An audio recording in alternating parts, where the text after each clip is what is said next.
Our next speaker is Jacintha Realine. Jacintha is from Aishalton Village, located in the Wapichan territory of the South Rupununi. She worked with the South Rupununi District Council as its cultural heritage coordinator, interviewing elders to document the Wapichan culture, and was part of a core set of youths who lobbied the SRDC to organize its first ever Wapichan Youth Conference. In 2020, Jacintha participated in the first ever Rupununi Indigenous Women's Conference, focusing on Indigenous women's empowerment and the environment, which led her to becoming part of the core women of the Wapichan Wizi Women's Movement. She was also a part-time broadcaster announcer at Radio Aishalton. Through this medium, she was able to reach her peers and share messages on important issues, especially as they relate to land and resource management. Let's put our hands together for Jacintha. All right, thank you, Faye. So before I start, how many of you visited Rupununi? Oh, a lot of people visited Rupununi. How many of you visited Aishalton? Oh, because most of the time when I hear people visit Rupununi, they're like taking Letem. Letem is just part of Rupununi. And most of the time when someone approached me and asked, where are you from? I tell them from Rupununi. Which part? Letem? I said, Letem is just part of Rupununi. So you can, if you haven't visited Rupununi, I'm going to tell you, Rupununi is the best place to visit. Yes, I have another Palanese support in that. Okay, so I'm going to speak about fire and management of fire in the South Rupununi. And as a young person, I've been involved with elders, interacting with elders most of the time, as I have been involved with the South Rupununi District Council. How many of you have heard about the South Rupununi District Council or the SRDC? Oh, wow, that's interesting. All right, for those of you who haven't visited the Rupununi, I'm just going to do a small introduction. I'm going to tell you about the South Rupununi. So the South Rupununi is located southern part of Guyana, and it's culturally rich and ecologically diverse area. So it encompasses of savanna, forests, mountains, rivers, creeks, wetlands, and is home to several indigenous peoples. We have the Wapchans, we have the Waiwais, we have the Makushis, and we also have a few Patamonas or Patamonas living in the Rupununi. And they have distinct culture. Each different nation have a distinct culture, and they are closely tied to land and resources in the Rupununi. As our first panelist has mentioned, that land is really important, and you are, as indigenous people, when you speak, you're going to receive questions. Why do you want enough land? Don't you have enough land? And for those of you who have visited Rupununi, you might have seen that Rupununi or South Rupununi has large areas that are open savannas. So my only response when I'm being asked that question is, take for example, if you are in the city, do you go to a hardware store to buy groceries? Do you go to a boutique to buy any food stuff or anything? Do you go to a restaurant to buy clothing? And the answer I would receive is no. And that's a clear example of why indigenous people have been requesting for land for a very long time. Indigenous people can't go into the savanna and find animals or games that are in the forest. You cannot go into the savanna and expect to find things that are in the forest. So it's the same thing. That's the reason why we need land. As indigenous people, we are not only stick to one area. We use the entire land. We go for fishing, we hunt, we do ranching, and we also farm. And we are now being introduced to savanna farming, but how is savanna farming beneficial to indigenous people?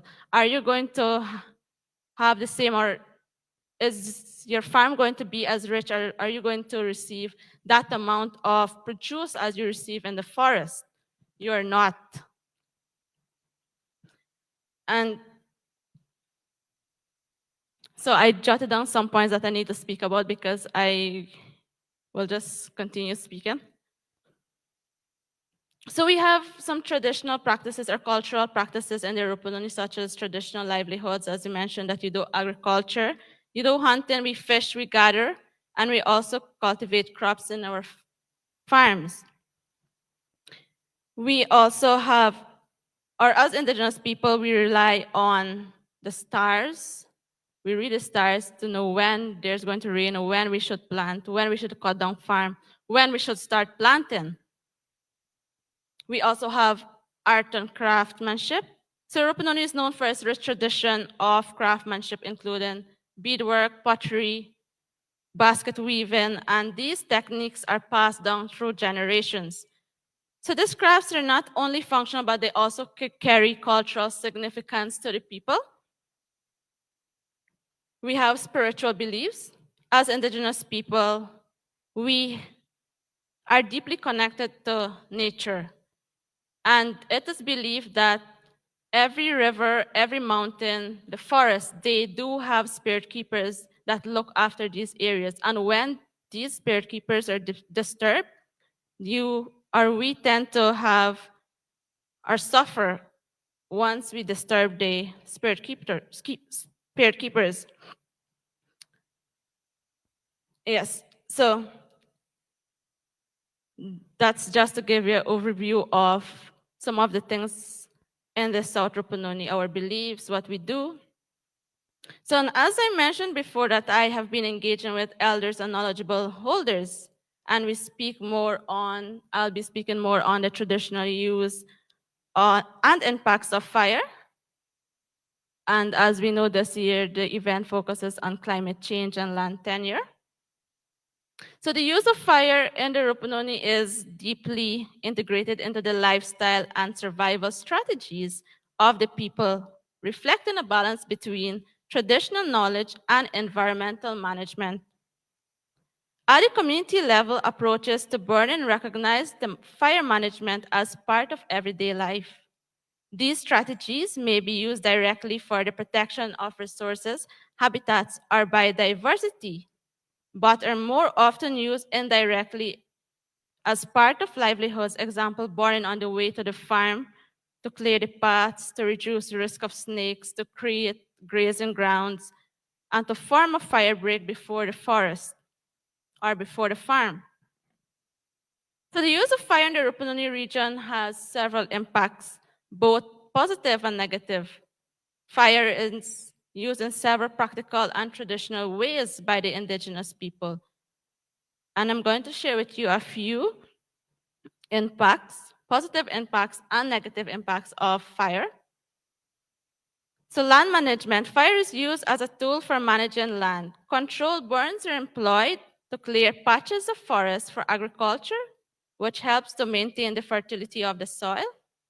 This practice, known as slash and burn agriculture, creates fertile plots for planting crops like cassava, yams, and plantains. We also burn for hunting. Fire is sometimes used to drive game during hunting. By setting controlled fires in certain areas, hunters can flush out animals from dense underbush, making them easier to track and capture. Controlled burns can also make game easier to be spotted, and by driving animals into areas where they are easier to hunt. We have cultural practices. Fire plays a significant role in cultural and traditional practices, and it is used in ceremonies and rituals, helping to preserve cultural heritage and community identity. So in the Wapichan, we say pityan. So the fire is used when we do have a newborn baby.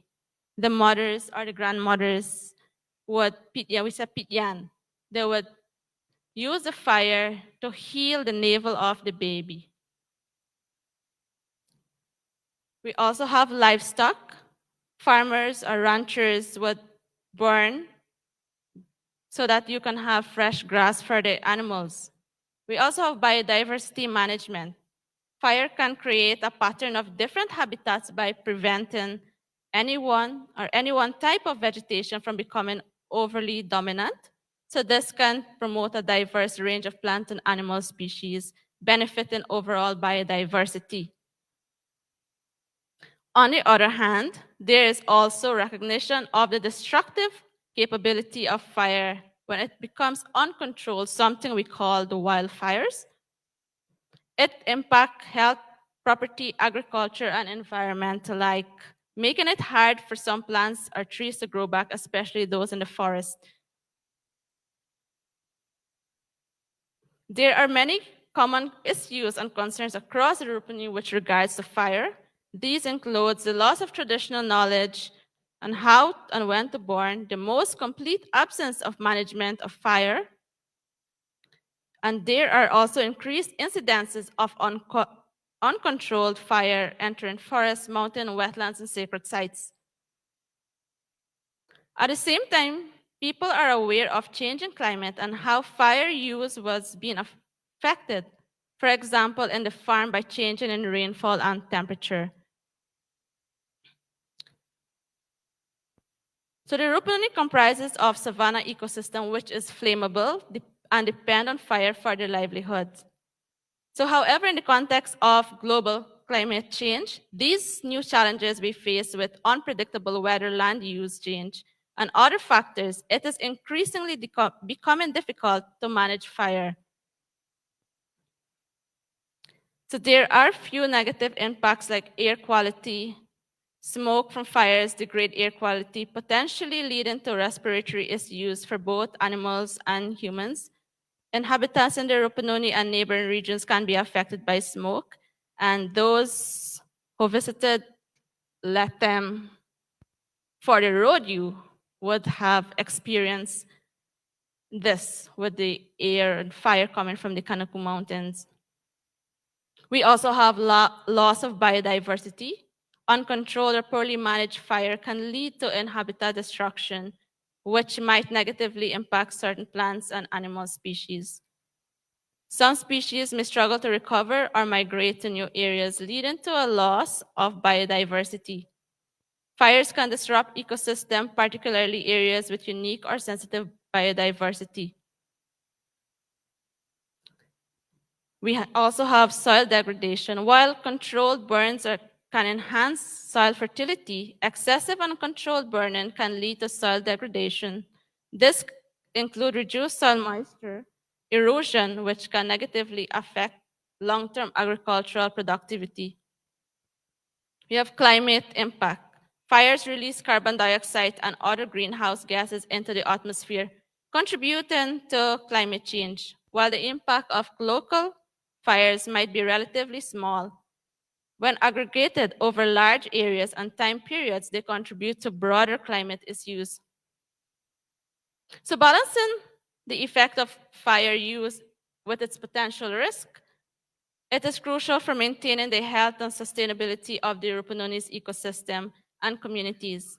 Traditional knowledge and modern fire management practices can help mitigate some of the negative impacts while leverage their benefits. So indigenous and local communities often have traditional knowledge and practices related to controlled burning that have been adapted to the local ecosystem. Ignoring and suppressing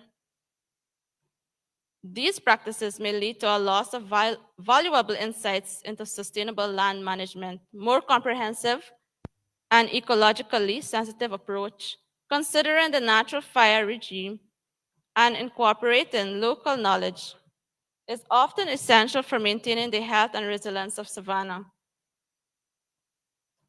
Although people use fire for multiple purposes, including for farming or to protect hunting and farming grounds, from later fires to clear grounds, farming grounds for roads and access and safety, to provide pasture for game, for fishing and hunting, to protect the edges of the forest, the bush islands, and to improve pasture for livestock.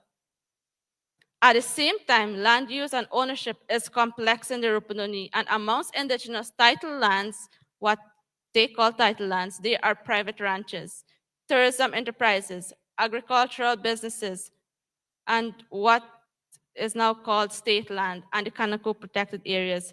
So managing fire in the Rupununi, therefore, is not just the responsibility of indigenous peoples, but involves a diverse range of stakeholders with different knowledges, experiences, and perspective. While local action is key to sustainability in fire management, there needs to be a regional and national level support of these initiatives to ensure feasibility of these plans. Finally, the use of fire in the Rupununi has complex and far-reaching effects on climate change, from increasing greenhouse emissions to altering local regional climate patterns. Balancing traditional practices with sustainable land management is essential to mitigating these impacts and protecting both the local environment and global climate. Thank you.